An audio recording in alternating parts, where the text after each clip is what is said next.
What better way to cap off the year than with a much anticipated, big, proper main video? One about a game that I can actually say was chosen by popular request for once. Feel free to insert your joke of choice here about how the American election turned out. I'm writing this script months before November, so past me can make no assumptions about what the result might have been. Aside from a whole lot of people being unreasonably upset no matter how it turned out, but that's a gimme. All of that is neither here nor there though, because today we're looking at Infernal, which was also released on the Xbox 360 as Infernal Hell's Vengeance, an extremely curious game that straddles the line between the 6th and 7th generations and exudes a potent musk of gold standard premium Eurojank. The last title to be made by the obscure yet extremely influential, we'll touch on that later, Polish studio, Metropolis Software House, Infernal is, in many ways, a Roger Corman movie that wandered onto a game disc. I don't mean that in the typical way that Corman is often cited either, where people conflate him with the homages made to his style that are often super cheesy and cringingly in-jokey, though Infernal is top-tier schlock at times. Rather, I reference Corman here in the true old-school B-movie production way that he worked. That's because Corman was at his best when he took an extremely talented cast and crew with decades of experience and tasked them with shooting for the moon on a budget of a wrinkled $5 bill and pocket lint. Infernal feels like the video game equivalent of that. It's the last title from a highly experienced team using painfully limited resources to try to put out something unique and ambitious on tech that was perhaps a bit above their level. Funnily enough, it shares a lot with Bullet Witch in that sense, a game we looked at a few years back, both in terms of studio experience level and in terms of their general vibe and design. I absolutely mean that as a compliment to both games, by the way, as they both have a ton of character to them. Not much in the way of logical sense, but they share an earnestly edgy to the point of being silly heart that you can't help but love, though I'm getting ahead of myself. Given that Infernal is abandonware at this point and hasn't been supported by its publisher or developer in years, as neither technically exists anymore, you'd probably expect me to dive into the technical struggles of even getting this thing running to kick us off. But shockingly, no. Much to my amazement, Infernal just works on modern hardware, with basically no issues, at least if you have an NVIDIA card. That's because it does require a geophysics, so you'll need to install those legacy drivers, but aside from the psychic damage inflicted by being forced to remember a Gia and confronting the cruel, unyielding flow of time, there's no other struggles I encountered in getting this game running. It even includes options in-game for resolutions all the way up to 4K, and with widescreen support in both 16:9 and 16:10 flavors. So there's no fucking around with DG Voodoo or the NVIDIA control panel to make it not look like trash. At least not because of the graphics settings, but let's save that discussion for after we've gotten comfortable.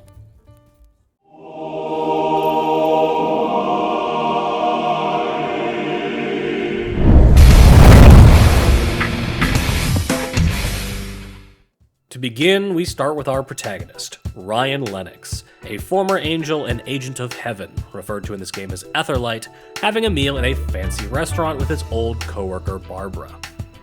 They're chewing the fat, discussing how Ryan was fired from heaven and demoted down to just a human being, which I don't think is how that works, but I've never done catechism, so maybe there's a psalm somewhere about divine HR procedures. Before long, though, this edgy version of a Seinfeld diner scene is interrupted by a mysterious but dire phone call, warning Ryan that Etherlight is about to ruin his evening, at which point their helicopter promptly flies in and Barbara pulls a gun on him. Ryan gives her the puppy dog eyes, though, and she has a change of heart at the last minute and lets him escape, so he can deal with heaven's most powerful and apparently abundant resource, hired goons.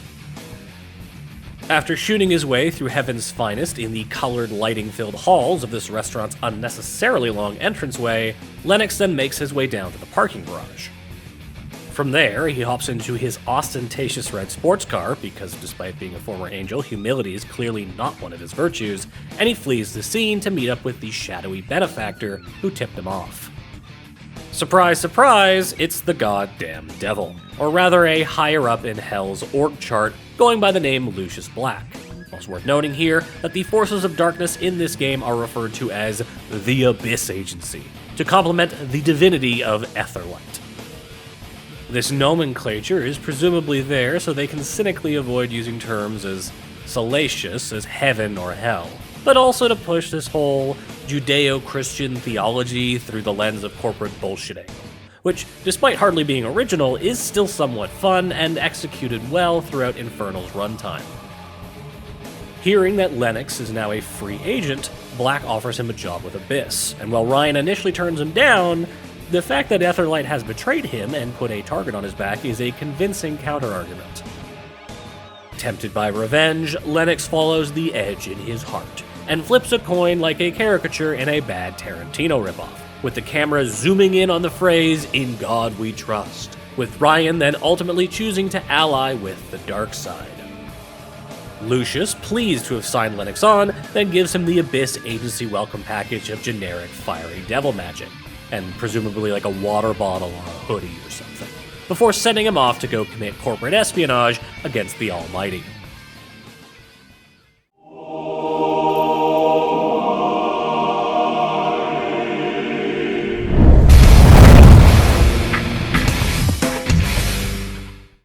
Ryan's first mission takes him to the Alpine Hochtempelberg Monastery, home to an ancient conclave of monks and the current lair of Professor Wolf, a brilliant scientist in Etherlight's employ. Wolf has apparently developed a secret bit of extremely powerful tech, and Lucius wants it for Abyss, so Lennox has been sent in to learn more about it or retrieve the professor at all costs. It won't be as easy as pushing around some balding pacifist, though, as not only are the monks here of the martial variety, but Wolf is always accompanied by his assistant, Elena Zubrov. Reading between the lines of the tortured metaphors that Black and Lennox converse in, she's supposed to be especially cruel and formidable, and will make any attempt to secure Etherlight's ace in the hole a real challenge. As he makes his way up to the monastery, Ryan finds he's unable to enter it directly, and instead has to cut through some tunnels in an old nearby church to make his way inside. Waiting for him in the church, though, is a note from Barbara. She knows Ryan has gone over to the other side, but she believes in him, and hopes he knows what he's doing in siding with Abyss, giving Ryan a moment of pause. That potential moral quandary is further deepened as Ryan is then more or less immediately directed to devour the soul of the monk guarding the basement door to the monastery, something we'll be doing a lot of, as that's how you get health and ammo back in this game. The deed is done quickly, though, and any hesitation on Lennox's part or our own is short-lived, as we then descend into a series of shootouts with the monks in the following rooms, all decked out in robes and light sci-fi armor, and whipping shurikens at you while Buttrock wails away in the background. It is a strong, opening shot of condensed, try-hard cool, straight to the jugular, and it is a perfect moment to transition into talking about the overall presentation and general edgy mid-aughts vibe of this game. I say that because Infernal really does just scream 2006 in every way, but especially when it comes to the visuals. Everything from the color palette to the character designs to the HUD all have that distinct, faux, edgy, post-Matrix sensibility. That vibe of cynical, directionless anarchism, dry, blunt sarcasm, and things generally and unironically being badass. If games could emit a scent, Infernal would reek of leather fedoras, cheap chrome-plated wallet chains, and gallons of Axe body spray. And while that evokes a moment in time I don't necessarily pine for, Infernal still makes me feel nostalgic for it nonetheless, and I can't help but appreciate it leaning all in on that general aesthetic and tone. A big influence for Infernal on this front seems to be F.E.A.R, as it shares a lot in common with Monolith's seminal shooter when it comes to level design and the way various effects look. While there are some standout environments, most levels take place in very industrial-looking areas, with flashes of demon energy and incessant gunfire lighting the way forward. Additionally, the HUD goes for that same sort of sci-fi look, even if it feels out of place with the magical overtones of the story, though where it's relatively subtle in F.E.A.R, the HUD is oddly overbearing in Infernal. It doesn't necessarily block anything, mind you, but there's just a lot of it, especially for how simple the action is overall, and it gets a weird amount of emphasis. Every time you open a door with a keycard or interact with a computer terminal, for example, it zooms in to show the screen and makes a bunch of beeps and boops, adding unnecessary extra ceremony to exceedingly simple actions in-game for seemingly no reason whatsoever. Maybe the game is hiding some intra-level load times when it does this, but even so, it still comes off as weird. Speaking of weird, this wouldn't be a European game from the mid-aughts without some jank, and Infernal delivers in spades on that front. While it was super easy to set the game to widescreen with an HD resolution, it was clearly not built with either of those things in mind. With a crisp, modern monitor, you will see that all the skyboxes are crunched-to-hell JPEGs, with that being most noticeable in the opening prologue when looking at the city skyline. A lot of the environment geometry is also pretty rudimentary, which is a clear reason why the game is mostly set indoors and in relatively tight quarters. It's not the only reason though, as the draw distance in this game, in the very rare moments when you can observe it, is, not good. Of course, it's not only those rough edges that the Vaseline of a pre-HD resolution might have obscured that make this game feel a bit janky. There's also plenty of weird animations on display that would stand out even on an old CRT. That's because everything moves incredibly stiffly in Infernal, both in and out of gameplay, and it gives things a very harsh and deliberate feel. That takes some getting used to in combat, which we'll cover in a bit, but it does make for some really funny moments, especially in the cutscenes.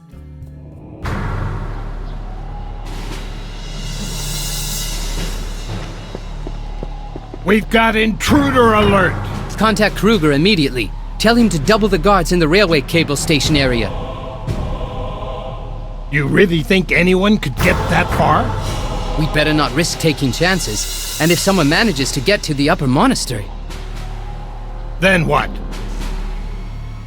Then we're all dead.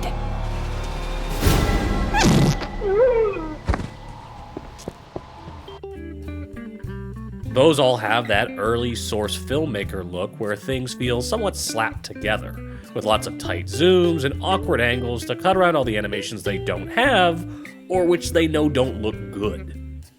That being said, it's not all stiff and pre-baked, as there's certainly some procedural animation at play here as well. Specifically, they have ragdolls, like any good piece of Eurojank should.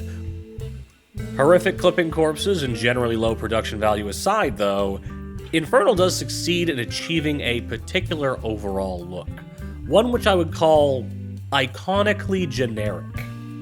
Now, that's not to say it's bland, not in the slightest, but it looks like the sort of fake game that you used to see in movies where they needed to show something on a screen in the background, but didn't want to pay anybody royalties. So they would gin up some fake, over-the-top footage of what their producer thought a video game looked like. That's Infernal's aesthetic in my eyes. Someone's cynical, yet gleefully platonic idea of what a cool video game circa the mid-2000s should look like. To be fair, that's also what it sounds like, as Infernal has a soundscape that is dominated by the aforementioned wailing butt rock, erratic gunfire, and VO so cheesy and clearly done by Eastern Europeans that it could fill a pierogi.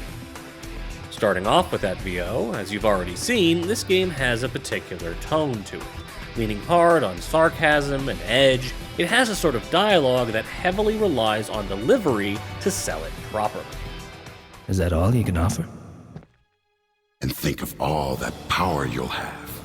Or maybe you get a real kick out of being a puny mortal. Sure, I get to wear those cozy woolen sweaters. And mittens. Mittens rock, you should try them. But you have a point here. Now, this is not to say that the voice actors are doing a bad job, but English doesn't seem to be anyone on cast's first language, and it makes some of the nuance come off as silly. This is especially the case when combined with the somewhat rough overall English translation, but we'll cover that in more depth later on. It's also not just delivery that's an issue here, but the mixing as well, as it feels like they're using the raw studio mix, so all of the VO unnaturally stands out rather than blending into the scene appropriately. All that being said though, those faults make it more enjoyable. If the delivery was executed perfectly and it was all masterfully mixed, it wouldn't be anywhere near as fun to listen to, especially with the writing still being what it is, so these aren't complaints necessarily, more just outlining the experience you're getting into with this game. The music is also cheesy, but gloriously so, taking that 2000s edge and using it to strum the ever-loving shit out of an electric guitar. It's the heaviest strings and drums they could find, played with zero subtlety, and with some synth laid on top, and then when it gets going, they blend in some choir samples to fit with the theme. To put it simply, this OST goes hard in some of the best possible ways. And even better, they don't save it for key moments or as a special treat. Like I said, there's zero subtlety here. Instead, this shit kicks up for every single firefight. When faced with the question of, wouldn't that get stale, they decided to just lean into it even further and ensure each level had multiple tracks of wailing butt rock for you to enjoy. Now, admittedly, all of these tracks and the music overall have a tendency to bleed together. Infernal's instrumental palette, as it were, isn't exactly deep, but I can't help but enjoy it nonetheless. In fact, my only real issue with the OST stems from the fact that I enjoy it so much. As mentioned, the music kicks up with every firefight, but it kicks up from the beginning of the song each time, and none of these encounters last all that long. So you only end up listening to just the first 20 to 30 seconds of a lot of these tracks, and do so repeatedly. It can make things a bit grating, but more than that, it just feels like a waste, as all the full songs are a proper length. Such a place where the music looping like that could get especially annoying, though, is the boss fights, as they can be a bit tricky. Speaking of which, let's get back to our journey through Hochtempelberg. After proceeding through the lower cloister and taking on scads of monks, Lennox eventually comes upon just like a bigger monk. He's got a halo shield though and some fancy light bulbs, and Ryan needs to take him down in order to take the gondola to the upper cloister. The trick to this fight lies in some quirks of Lennox's new devil powers, which were tutorialized earlier during our spree of violence. Specifically, we were told how to do an infernal shot, channeling a bunch of hellfire into a single explosive round, and informed of the give and take of environmental mana. That latter part especially is meant to be a key element, as spell juice in this game can be regenerated over time, but only in areas with dark energy. Holy energy, or at least a high lumen count I guess going off this room, has the opposite effect and drains Ryan's mana, which of course we need to do those infernal shots. Unsurprisingly, that means you need to take cover, shoot out the light bulbs, and then fire off a big boy round at the guy. What tripped me up, though, is that you need to do this 4 times in order to kill him, one more than playing every other video game ever made would lead you to believe, and he doesn't really react when you do it, so at 3 you kinda just figure it's not working until you resort to checking game facts like I did. Once you beat him though, Lennox can ride the cable car and start clearing through the upper temple, fighting another one of those big guys in the process. This one needed to be blasted 6 times naturally. As he's working his way through the cloister though, Ryan catches sight of Professor Wolf fleeing by helicopter, forced to evacuate in the face of the dumb 2000s action movie bullshit you were doing downstairs. With their main lead gone, Black tells Lennox to continue on regardless, as they need whatever trace of this special tech that they can find in order to hunt the professor down. It's not long after this that they find Wolf's lab, which is decked out like a torture chamber. Ryan tries to find out more by accessing the computers in the room, but as he does so, Wolf's assistant Elena comes on screen to taunt him while setting off a gas trap. Lennox manages to deactivate it at the last second though, and when he does, Barbara comes on screen, telling him that they need to meet and warning him about how dangerous Elena is. Before she can explain things further though, the butt rock starts up again. Several dozen dead monks and a turret sequence later, Ryan has made his way to the monastery's central cathedral, and inside he finds Elena waiting for him. Apparently she's been waiting for a while, and it's quite cold in Hochtempelberg, but she doesn't stick around as she immediately springs a trap on Lennox, activating an exceedingly elaborate obstacle course when really a brick of C4 would have sufficed. This little rat trap section though is actually pretty fun, as it stands as a good test of all the mechanics they've taught us so far. Clearing through it, Ryan finds a note left behind by Elena telling him where she and Wolf have gone. For some reason. You'd think telling the hired killer who's been sent to kidnap your boss exactly where you're going would be a bad plan, and that if you wanted a showdown, you could have just done it here. After all, a big cathedral is a perfect dramatic place for a fight between angels and devils. But no, let's have a punch-up in the grandeur of an oil refinery instead.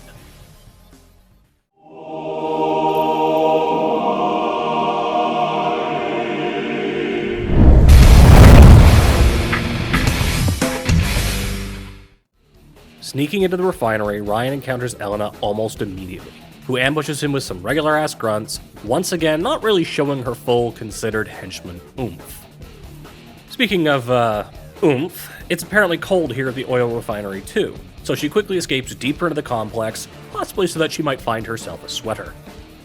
After cutting through her soldiers, who get increasingly more aggressive, going from harsh language and ARs to rocket launchers, turrets, and fucking jetpacks, Ryan catches up with Elena once again, as she's warning Professor Wolf over the intercom to try and evacuate from the place she actively told us to go with that note in the last level, which means this isn't even really a trap as it's where we needed to be. That taunting note she decided to leave was legitimately and unambiguously helpful. Now, I understand the plot in this game is far from complex, and it's not trying to be that, but Elena could have at least made an effort. Throw Lennox a red herring, for God's sake. Use that note to send him somewhere else. Somewhere Wolf was not. Somewhere actually dangerous, like, fuck, I don't know, a Waffle House or something. Oh well. Instead, she continues to flee, presumably cursing her desire to practice her penmanship and that new shade of lipstick all at the same time, and proceeds to lead us into this game's prerequisite sewer area. It's generally more of a lab than a sewer, though, as there's lots of these annoyingly tanky Etherlight techs down here, sporting nigh invincible hazmat suits and big-ass laser cannons. Dealing with them is simple enough, thankfully, just a matter of getting behind them and blasting their backside, at which point you get that laser cannon as well, and you spend the next several tunnels playing photonic grab-ass with these guys. It's a bit of a slog, to be honest, and that makes this the perfect time to swerve into another tangent and talk about how this game actually plays. On that front, Infernal is a bit of an odd duck, meandering along similar lines to other shooters of the late aughts, but not really directly referencing them in the way we typically see. Infernal reminds me more of something like Lost Planet 1 than Gears of War, with similar deliberate stiffness to everything and a focus on additional layers of gameplay outside the core shooting in the same way that Capcom's frosty and semi-forgotten shooter did. Bullet Witch also felt like this, and I feel like this style in general is really indicative of those middle years between the 6th and 7th gen, where the Gears COD dichotomy of shooter design wasn't set in stone yet. It's here you get games, and Infernal is a perfect example, that feel trapped between modern and traditional shooter tropes, not really pushing deep enough in either direction, and that comes right down to the feel of things, with these missing links neither being brisk and arcadey in that traditional boomer shooter sort of way, nor plotting and cinematic like the modern shooters that were coming into vogue at that time. Instead, they're stuck somewhere awkwardly in between and trying to innovate in ways that are often really interesting, but tend to end up as evolutionary dead ends. See Lost Planet's thermal system, Bullet Witch's magic spells, and for Infernal, it's that soul-sucking mechanic I talked about earlier. Really, the entirety of Infernal is built and balanced upon that mechanic, with it being more or less the only consistent way to heal up and refill your ammo. It's not a quick process either, with every cadaver draining taking a full 3 seconds, which in the middle of a firefight is about 2.5 seconds too long. This means you need to be regularly on the move, finding new angles to hit Etherlight's goons from, while also trying to find breaks or cover that will give you a long enough breather to suck down a fleshy Capri Sun and restore your dwindling resources. It creates that vaunted sense of risk-reward and encourages strategic play without leaning on overall resource scarcity or making the player durable as tissue paper like so many other games of the era did when trying to create that sort of tension. The amount of health Ryan has, the number of bullets he can carry, the speed at which he moves, and the general level design as well all feel like they cater to maintaining the balance around that soul-sucking mechanic. And they mostly succeed in keeping it from feeling annoying or insignificant across the run of the game. You do definitely settle into it at some point though, and on normal at least, I rarely had moments where I was ever low enough on health or ammo for panic to really set in. But I always felt the squeeze of not knowing exactly when I'd be able to top up, and that did add a nice layer of danger to the proceedings. Something else that adds danger and feels like an intended part of the balance, but doesn't work quite as well in my mind, is the auto-save system. That's because Infernal has less checkpoints across its entire campaign than most people have fingers. And while it does have quick saves and quick loads, thank God, the danger of needing to stop for 3 seconds mid-combat to meticulously pull bullets out of an enemy's pocket creates ample room for potential sudden death. Nothing puts the fear of God into you more than being shunted back 30 minutes to the start of the level because you got greedy. And given everything else, that does feel like an intentional design choice to add further risk to the pace of combat. But in practice, it's more annoying than tense. Between dodgy AI, spongy enemies, and just the sheer amount of dudes they throw at you, it never feels fair for death to be as costly as it is here. And as such, save scumming by necessity becomes the order of the day. While it removes some of the tension, I recommend just binding quicksave to a side mouse button and slapping it after every major fight to improve your Infernal experience immensely. In fact, I would hazard a guess that's why the 360 version is rated lower than the PC version, because lacking an F5 key, you're probably going to be far more reliant on checkpoints there and having a much worse time. There are also some issues I have with Infernal's gameplay that go beyond considered design decisions that just may not have been executed perfectly, as there's a lot of wasted potential on display. The biggest place you'll see that is the arsenal, which is shockingly limited. You'll get some funky stuff here and there, like that laser cannon, but those flashes of weird fun are only really present for short chunks of time. And for the most part, you'll be stuck with nothing but a pistol, an SMG, and an assault rifle, which all feel functionally like upgrades of each other rather than serving distinct gameplay roles. They do try to give some nuance there. You'll get dual pistols occasionally, and for one level, you get an AK, which acts as a slight upgrade to your regular AR, which is a choice. But by and large, you'll just be using those main 3 guns and whatever gimmick weapon that level happens to have. And between that limited roster and the Infernal shot ability, it just feels like such a wasted opportunity. How do you give the player the power to infuse their rounds with Hellfire, but then not provide us with a shotgun to truly use that shit in style? Continuing on with intrinsic issues, Infernal also just feels extremely clunky overall. From the stiffness of the movement and animations, to how sloppily a lot of its systems are implemented, and even with how poorly its AI tends to operate, nothing ever really properly flows in this game. It's a real shame too, as the parts are there for it to work, but so many of its mechanics and design ideas feel like they operate independently of one another. And as a result, every encounter in this game and the pace in general just feels haphazard, as it chunks along from fight to fight. When it does all come together, those moments where the tension from the balancing I mentioned earlier really shine and the game gets out of its own way, it's a lot of fun, but those are few and far between. Instead, a lot of your time will be spent doing things like fumbling with the cover system, or toddling around an arena after combat to drink down a gallon of fallen souls. Stuff that just feels rough and kills the pacing.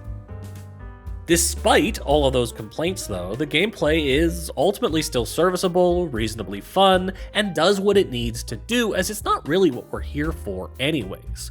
We're here for that dumbass level of spectacle and cheese, so let's get back to the story. Continuing to chase Elena through the sewers, Ryan runs into Barbara, who's come to warn him about the new Etherlight general, Carlos Geisis. He's heaven's answer to Lucius Black and seemingly just as cunning and cruel, as he's put out a kill order on all of his agents, and Barbara suspects he has deeper and far more insidious plans in the works, all to do with the secret tech Wolf has been developing. That hardly dissuades Lennox though, and he carries forward, finally tracking down Elena for a proper boss fight. Despite being built up as Etherlight's ultimate badass, she's not much of a challenge. All you have to do is plink away at her from the other side of the arena while she does her fancy acrobatics, and then get ready to duck and weave when she ostentatiously pulls out the dual rocket launchers. Before long, she goes down like a deathmatch bot, which is hardly respectful, but it is hilarious. This win should finally give Ryan the upper hand, but during the fight, he hears Elena warning Geisis over the radio that he's coming, and telling the general to evacuate Wolf, so it's now a mad dash to catch the professor before it's too late. Thankfully, Barbara stuck around to let Ryan out of the boss fight pit, pleading with him to stop Wolf, whose secret tech is apparently something more monstrous than first thought, while also confronting Ryan about his worrying use of demonic powers. Her warning falls on deaf ears, though. Lennox's because he's simply too cool to stop taking the devil crack, and the players because all of the dialogue and writing in this game is just weird. Specifically, it has that very unique, uncanny tenor you often get out of games and other media from the former Eastern Bloc, where a lot of the English is technically correct, but distinctly off in its usage, making it sound like it was written by an alien.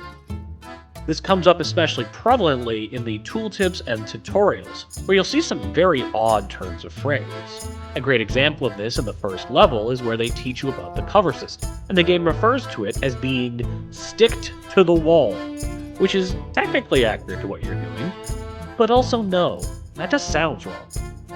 It comes off as weird, though humorously so most of the time, and it's not even the strange word choices that make this funny, it's the confidence with which they're used that make it work. And that's really where this affects the dialogue, as in addition to using odd language, you'll also get some inflections and emotion there which just hit wrong. The relationship between Lennox and his handler, Lucius Black, is exemplary of that, in that their repartee feels wholly unnatural. It's dry and antagonistic, which fits, but it never goes anywhere beyond that.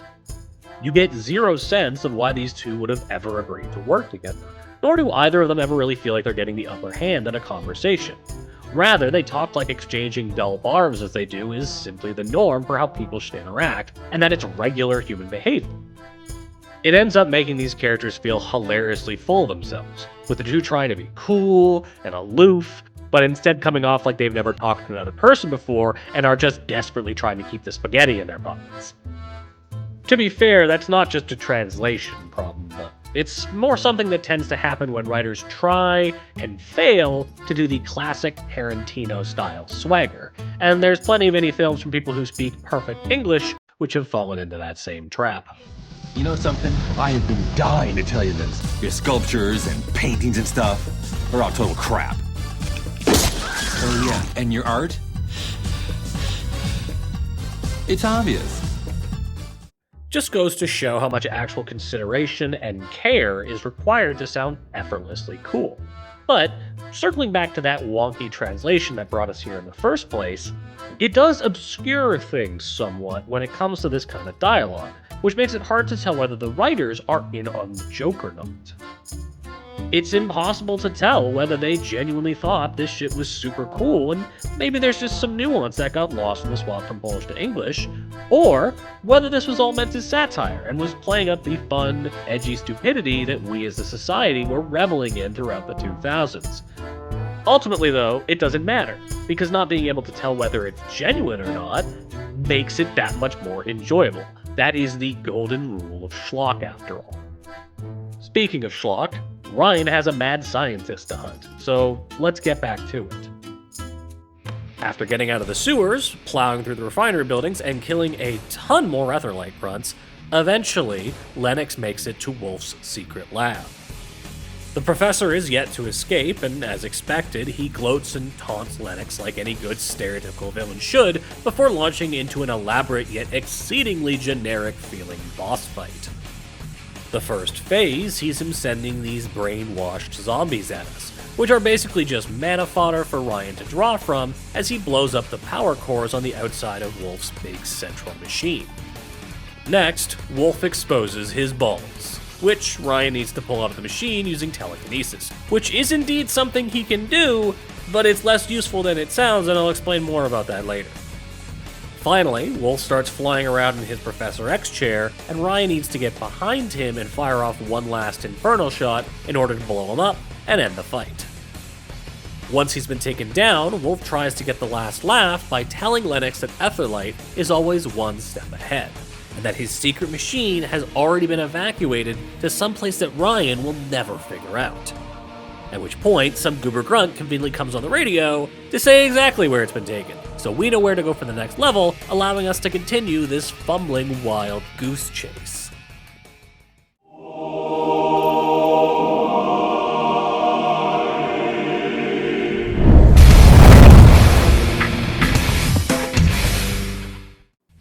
The device has been taken to the Mazovia Steelworks, home of those AKs I mentioned earlier, as well as a series of docks and cranes that seem to be of no actual industrial use based on their placement. After bounding across that specious infrastructure and navigating through a storage yard littered with teleporting snipers, Ryan eventually comes to a minefield, where we get a cutaway showing this bald commander sort who seems to be leading Etherlight's operations in the area. Once Lennox eventually crosses that minefield and gets into the forge proper, we see that commander here as well, directing the troops and preparing things for our arrival. We still don't have a proper name for him or anything, but the game is clearly setting him up as an important character, so I'm sure we'll see plenty more of him. At least I was sure of that until 5 minutes and a handful of grunts passed, and we were suddenly thrown into a boss fight with the fucker. At the very least, it is a unique boss fight, with Ryan and, Guy both manning these semi-mobile pile-driver mech things and firing off steel girders at each other. It's a super cool little set piece, even if it's hard to appreciate at first when you just sort of get thrown into it with the tutorial pausing things in such a way where Buds over there is guaranteed to get the first hit in and make it tough to get the pace of the fight down. Once you do settle into it though, it's probably the easiest boss fight in the game, as all you need to do is move to the side of the screen, fire as he's moving into position to shoot you, and then jump to the other side of the screen and repeat. Figuring that out does ruin the spectacle of this fight somewhat, but this whole moment is really emblematic of this game's larger gameplay ambitions, for better or for worse. Put bluntly, Infernal, like a lot of Eurojank titles, has a ton of really cool ideas it wants to bring to life, but it flubs almost all of them in execution to at least some degree. That results in a large, messy pile of unnecessary extra systems and mechanics, some of which are never even properly introduced or tutorialized. It's very ambitious, but as a whole, it creates a really uneven experience, and the best way to showcase that is to just run through the vast yet horrifically ill-suited toolbox that Infernal provides you. We've already covered the soul-sucking mechanic and the environmental mana system. These are at the heart of the game, and alone they would have been enough to build an interesting base of gameplay around. That being said, combined with the framework of a standard shooter, neither mechanic is used to its full potential. The soul-sucking falters because while it sets the balance for the game and can make encounters interesting, it also means spending 5 minutes cleaning up each arena after you're done shooting everybody to ensure you're topped up. On the other hand, the environmental mana system fails because mana overall has limited value. For as neat as the Infernal shot is, it's slower and often less efficient than good old-fashioned lead, and as such, keeping an eye on the ambient unholiness in the room so you can use it is often pointless outside of required usage in puzzles and boss fights. Getting away from magic for a bit, let's talk about the cover system, which 100% feels like it was thrown in at the last moment after they saw Gears of War was a thing. I say that because it doesn't mesh with the flow or the pace of the game at all and feels shoddily implemented at best. It's slow and awkward to get in and out of cover, the majority of levels just don't feel designed with it in mind and offer limited good spots to hunker down, and frankly, it just doesn't actually cover for shit half the time. Add in the fact that Ryan is pretty tanky, and when his ass isn't glued to the masonry, he's relatively quick. It's always better to just manually move behind stuff rather than risk using the actual cover system. Something else that feels similarly superfluous is the fact that you've got a bunch of equipment items. Specifically, you've got binoculars, which don't matter at all as the levels are tightly packed, and even if they weren't, we saw that draw distance earlier. Mines, which show up for a single level and are meant to help with one specific boss fight, the arena for which is littered with infinitely more convenient explosive barrels, and then there are grenades, which in theory could be useful. But they take a dog's age to throw, have a weird indefinite area of effect, and oh yeah, you already have an explosive shot you can use at pretty much any time, which is bound to the right goddamn mouse button. Getting away from tech and going back to magic, you also have both that telekinesis I mentioned earlier and teleportation. Sort of. The telekinesis works like a shittier version of the gravity gun, allowing Ryan to crouch like he's got his shit in his pants and use the sheer embarrassment energy to pick up and move objects around in the environment. And that's it. You can't then throw things around and use them as improvised weapons, just gently place them down. And most stuff, notably cover objects, can't even be moved in the first place. So realistically, it's a mechanic you'll only use when a puzzle demands it, which I think is all of like 3 times. The same goes for what the game calls teleportation, but in practice it's really something more like astral projection. The way it works is that Ryan will slow time to a crawl, and then place down these markers that he'll briefly project to and exist there for a few moments of slowed time. In those few short seconds, you can pick up items, activate consoles and switches, or even shoot at enemies. At least you can try to shoot at them. Given that placing that teleportation marker is finicky, and that you don't have a great idea where your camera will be pointing once you teleport, and that you can still take damage during all of this, it's ill-advised, and like everything else, less effective than just vanilla pointing and shooting, which means this is another mechanic you will only use for puzzles and nothing else. There is one more additional unnecessary mechanic I want to talk about here, and that is the early and perhaps prescient inclusion of Devil Vision. Infernal's contribution to the grand tradition of 7th gen games having vision modes that slap an ugly filter on everything. More than simply swapping in a color palette though, activating Devil Vision zips you into an uncomfortably tight first-person view, with no ability to do anything but walk around. It's ultimately a pretty ancillary addition, mostly there to help you find codes for locked doors, as well as secret health and mana pickups, which you largely won't need anyways as you spend half this game drinking down those things in the form of souls. There are some special booster orbs you'll find here and there, which if you get 3, will temporarily give you 50% more health or mana, but it only seems to be for that level, and as we've covered, you're rarely hurting all that much, so I never bothered. After all, the pace is broken enough with you hoovering ectoplasm for 5 minutes after every fight. Why add an additional 5 minutes staring at the walls for power-ups you don't need? That's kind of the peak of what I mean when I say that all these extra features create an uneven experience. Devil Vision and all the rest of this crap are fine ideas individually, but in ramshackle combination with each other and the overall framework of Infernal, they either clash, break, or fade away into the background to such a degree that they become nothing but elaborate keys for locked doors that you'll fumble with because you haven't had to use the telekinesis for 2 solid hours. Combine that with what are glorified QTEs like dangling from pipes and climbing fences and other weird one-off sequences like the piledriver fight we just did, and it simply ends up feeling like they threw too many ingredients into the pot. As a result, there wasn't enough consideration for how each mechanic would impact the overall design, or enough focus on them individually to really utilize them properly. Funnily enough though, while it feels like a majority of these extra gimmicks and features don't belong, it also feels like someone was dead set on having them all in there, creating an auteur sort of tapestry. And to reiterate what I've already said about the gameplay overall, at the end of the day, despite my complaints, and despite the fact that all of these different attempts to vary up the gameplay all sort of fall in on each other, the base gunplay and combat and overall flow still work. Is it the best shooter out there? Oh god, no. But it carries itself well enough that you can enjoy/tolerate it to the point where it doesn't spoil the cheese on offer with the rest of the game. And on the theme of cheese, let's get back to the story. After winning his piledriver duel with the nondescript military guy, Ryan heads into the control room for the factory and finds a piece of Wolf's machine. As he's inspecting it, Barbara appears behind him to deliver further exposition, and also to let us know that it's apparently very cold in this iron forge as well. Okay, I'll stop bringing up the nips at this point, it's potentially a bit uncouth, but I just think it's funny that the modeler decided that their 2 female characters both needed to be able to cut glass at a moment's notice. Anyways, Barbara is here to plot dump Geisis' evil plan, as well as let us know exactly what it is that Wolf's machine actually does. Turns out, it's a mind control device, and Etherlight plans to use it to take control of the entire human population during the next eclipse, because God apparently would not be on board with this whole plan, and eclipses are when he sneaks off to go smoke a dart.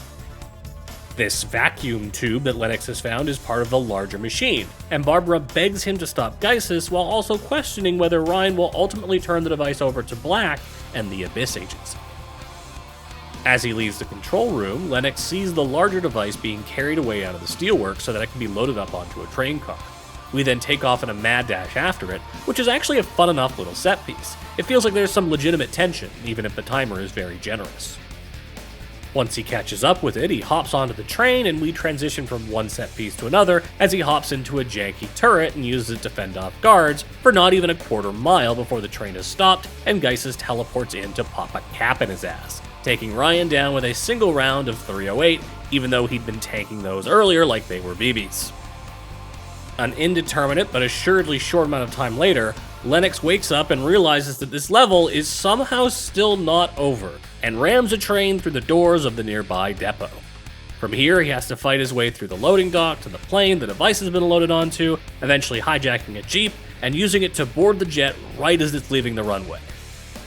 He then proceeds through the surprisingly well booby-trapped innards of the plane, eventually reaching the cargo bay where the device is being held. Black comes over the radio and orders him to dump it into the ocean so that Abyss can retrieve it later. But it's here that Ryan decides to fight back and starts questioning Black about Abyss's motives and what they plan to do with the machine. Lucius claims they simply need it as evidence of Etherlight's dirty dealings and reveal their malfeasance to the Creator, but Ryan suspects an ulterior motive, at which point the Lord of Lies folds like a fucking card table and reveals that they plan to use the machine in the exact same fashion as Etherlight.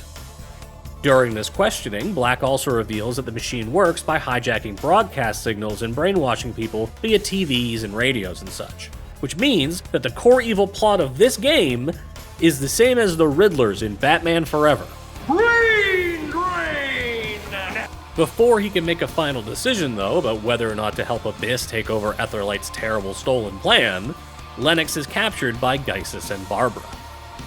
Now leaning fully into cliché, Geisis uses this opportunity to regale us with his plan, which is pointless because we've basically already heard it from both Barbara and Lucius.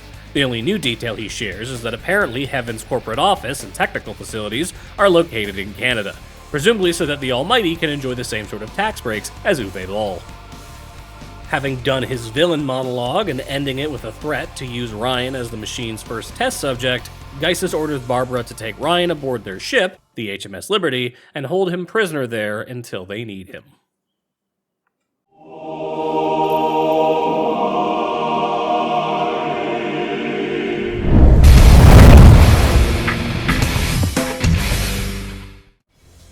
After groggily waking up prisoner in an Etherlight lab, Ryan is then covertly let free by Barbara, who appears on a nearby monitor and once again begs him to stop General Geisis. When asked why she isn't helping more directly, she says she needs to remain undercover, which as an excuse is starting to come off as a bit flimsy at this point. Regardless of her help or not though, it won't be an easy path forward, as Ryan is on the back foot. That's because Etherlight has poisoned him and he's since lost his demonic powers as a result, not to mention all of his gear, meaning he'll need to employ stealth as he tries to get back on his feet and escape the carrier.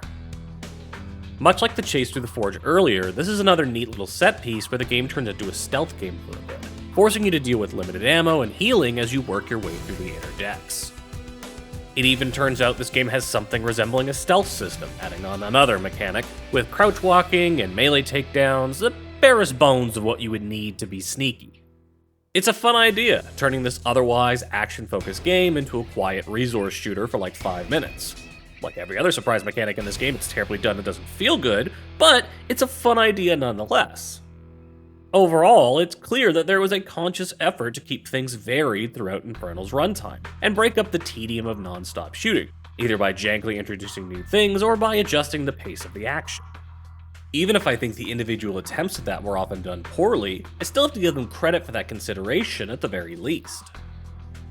Eventually though, this faux stealth section culminates with that mech fight I showed earlier when bitching about how useless the mines are. As covered there, all you need to do is bait these walkers into the barrels dotted around the arena to quickly take them down and get back to shooting regular grunts. A few corpses after that, Ryan finally finds his gear again, and as he does so, Barbara shows up on a nearby monitor, but before she can tell him where to go next, she's captured by the captain's goons, who've all realized she's an obvious traitor and not down for this evil plan the rest of Heaven's army seems so jazzed up about. With no one else to turn to, Lennox calls up Lucius and asks him for his powers back. While Black is reluctant, Lennox uses the fact that he's the only non-Etherlight person who knows where Wolf's machine is to convince the devil to give him a hand, getting his demonic mojo back and setting off to save Barbara. Cut to 20 minutes of Lennox tearing his way across the Liberty's flight deck while shooting down surprisingly spongy guards who look to be wearing nothing more protective than winter coats, once again proving the mighty defensive powers of the Vortex. At the carrier's bow, we then take part in that most sacred of 7th gen traditions, shooting down a helicopter with a rocket launcher, taking down the ship's captain and saving Barbara. She and Ryan then board a fighter jet, which I guarantee you neither of them know how to pilot, and fly off to Canada to stop Geisis.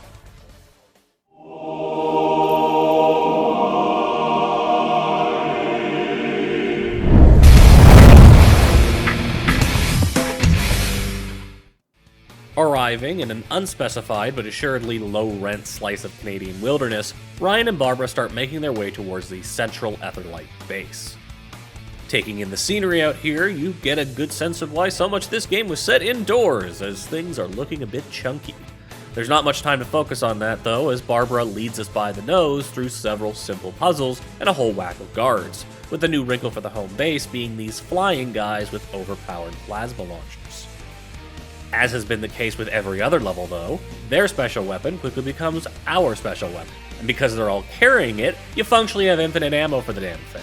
As such, nothing in the first half of this level really presents much of a challenge, and before long the duo has made their way to the main facility, with Black helping them get in by calling down meteors to blow open the wall and take out Etherlight's turret emplacements. After making their way inside and winding down a long, tedious spiral catwalk littered with yet more goons, Lennox and Barbara finally confront Geisis, as he's preparing to power up and activate Wolf's device. Barbara, continuing her streak of being largely useless outside of dumping exposition, gets locked out of the boss arena, leaving Ryan to take down Geisis alone.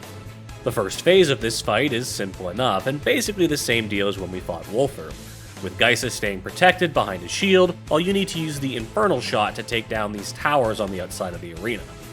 Once those are dealt with, Geisis takes on his angel form, loosing his full power upon us. Power so strong, it fucked with my PC, as the only crash I got during the entire game happened right after he transformed. Thankfully, I had quick-saved just after that cutscene though, and taking out Angel Geisis is simple enough. All you need to do is dodge his heavily telegraphed attacks as they come in, and wait for Black to put down these little pools of hellfire for you to draw from. Those will refill your health and give you enough mana to fire off a quick Infernal shot or two, eventually wearing Geisis down and ending the fight. That's not the end of things though, because once Geisis is defeated, Lucius Black appears, ready to take the machine as his prize and use it for Hell's own ends. Barbara tries to stop him and is ever so lightly tossed to the side, which of course sends her hurtling 40 feet into a nearby pillar, knocking her unconscious. Lennox then tells Lucius to go to hell, prompting Black to take away Ryan's powers before turning into a giant fuck-off demon monster, giving us a third round of final boss fight to enjoy. It's another simple fight though. Just wail on Black until he takes a knee, go hit whatever switch has started glowing yellow, and then book it up the ramp to the device to hit a switch on, as apparently it's been pre-rigged with explosives for some reason. Do this 3 times and it blows up, destroying the machine and showering the chamber in energy, killing Black, but not Lennox for some reason, despite the fact he was also in the blast zone. Ryan then runs over to check on Barbara, who is also completely fine despite sleeping at ground zero, before spitting out a droll line as the game hard cuts to credits like it's late for a hot date. And before you ask, of course there's no post-credits scene or anything like that. Instead, these credits are crazy short and end honest to God with cheat codes, which even for 2007 is an outdated, but admittedly welcome inclusion.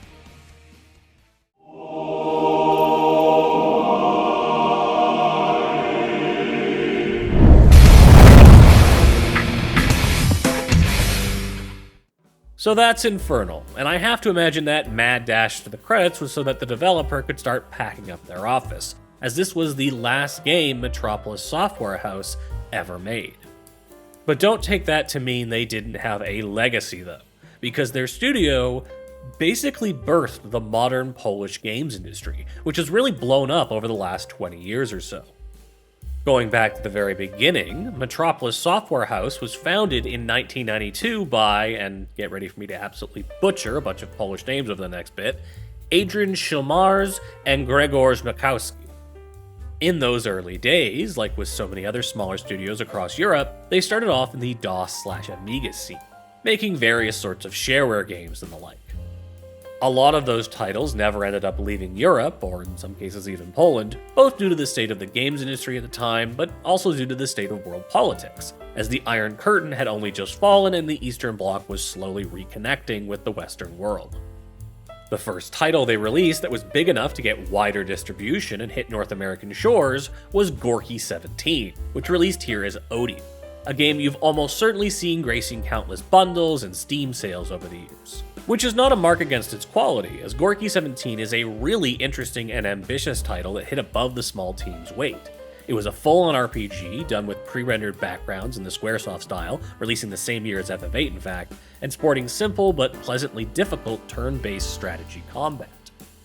It also had a story with a very distinct Eastern European flavor to it, centered around lingering Cold War tensions via some Russo-NATO espionage, along with a 90s dose of weird science and mutants. Gorky did well enough that it spawned a couple of stealth-shooter sequels from Metropolis, which made up the bulk of their work in the new millennium, with the notable exceptions of Archangel and, of course, Infernal. But it's during that intervening time between Gorky and Infernal that those seeds start to spread, because in 2002, H.M.S ended up leaving Metropolis and went off and founded People Can Fly, the team behind the Painkiller series as well as Bulletstorm. People Can Fly was then bought by Bulletstorm's co-developer Epic Games in 2012, though they've since regained their independence. Following Epic's acquisition, though, Adrian left People Can Fly and started another studio, The Astronauts, who developed The Vanishing of Ethan Carter and are currently working on the in-early access Witchfire. So that alone is two major Polish studios spawned just from H.M.S departure, but the story hardly ends there, as things spread out even further after the release of Infernal.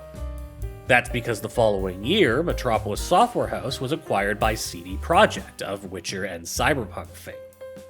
Fun fact before we move on, while Metropolis had no connection to and didn't do any work on CD.PR's first Witcher game, way back in 1997, they had actually acquired the rights themselves to make their own Witcher title from the author, Andrzej Sapkowski. Now that version never went anywhere and ended up lost in development hell, but I find it funny in a Kafka-esque sort of way that a Metropolis staffer could have spent years putting their soul into a Witcher project that never bore fruit, and then painfully having to put it aside, only to then have their studio be acquired and be put to work on The Witcher 2. Who knows? Maybe that situation is what sparked the next event in this chain, which is that not long after the acquisition, the other founding member of Metropolis, Grzegorz Makowski, along with a number of other former Metropolis staffers, broke off from CD Projekt and started another studio called 11-Bit.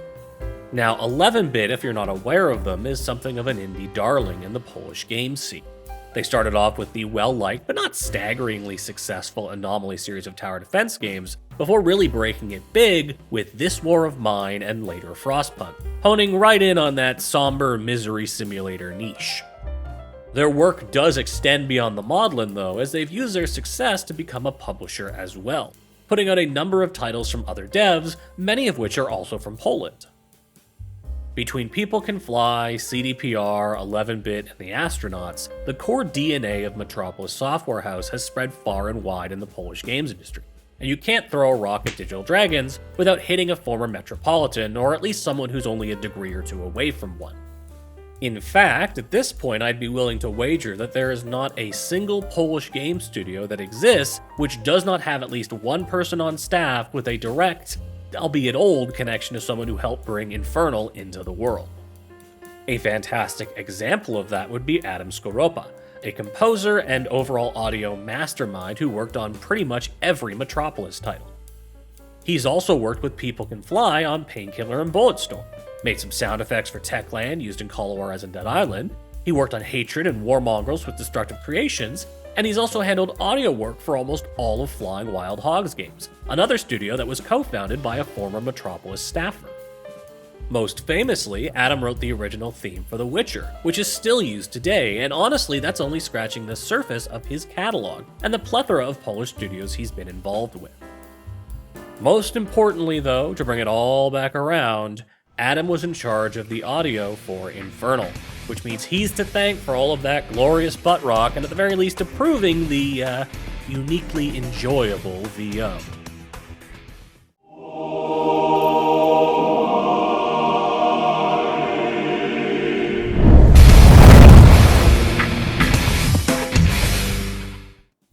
Going back to a thought I expressed during the intro, Infernal really does hit that Roger Corman sweet spot of so bad it's good. It's undeniably joyful schlock that is both laughably overambitious, but also made with a level of skill that comes from years of experience making do with minimal budgets. That balance between craft and crap allowed Metropolis to make something that is still fun and halfway decent, all while indulging in the creative excess of adding every dumb shooter gimmick under the sun, and writing like they've been binging straight to Redbox action flicks. Would I recommend a playthrough of your own? On PC as abandonware? Absolutely. While it's got its frustrations, Infernal is a pleasantly goofy-ass romp across the cusp of the 6th to the 7th gen that screams 2006 so hard it might as well be a period piece. Now that being said, I wouldn't recommend the 360 version, both because I feel like it would be a nightmare to play due to the assumed lack of quick saves, and because it's crazy expensive for some reason. But, as an abandoned scrap heap find on PC, it's a surprisingly good time. Should it ever get a re-release, definitely consider picking it up, but honestly at this point I have no idea who even owns the IP anymore. Eidos? They were dissolved into Square and then parts sold to Embracer, so maybe someone in that equation owns it?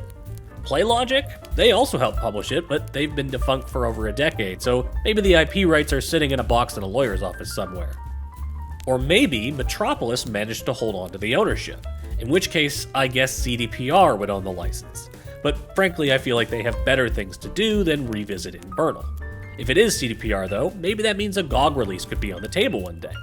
I wouldn't bet on it though. Despite the name, I just don't think Infernal has the devil's luck like that. Well, it's been a long time coming, but that was Infernal. Honestly, a far more pleasant experience than I expected. While I wouldn't go so far as to call it a hidden gem, it was good, clean, cheesy fun, and that's the gold standard as far as the stuff I cover on this channel goes. Speaking of which, that whole voting thing went so well last time that we'll be doing it again. I'm going to take a couple of weeks off to relax and recharge, but once my batteries are full, I'll get to work on another coming soon video, and we'll do another round. Candidates will be a mix of stuff from last time that didn't win as well as new stuff, so feel free to throw your recommendations into the comments. I'm not making any promises, mind you, as some games may not be viable or might be a better fit for a smaller video, but I'm always open to suggestions. On the note of smaller videos, there's more of those coming too, especially as you all seem to really like the last one. They've proven to be a nice way to break up the pace, and I've also overcommitted on getting recording setups put together for a whole whack of systems, so I gotta make some use of those. I'm not sure what the next one of those will be, but it won't be too far off. Anyways, thanks for sticking around, take care of yourselves heading into the new year, and as always, have a good one.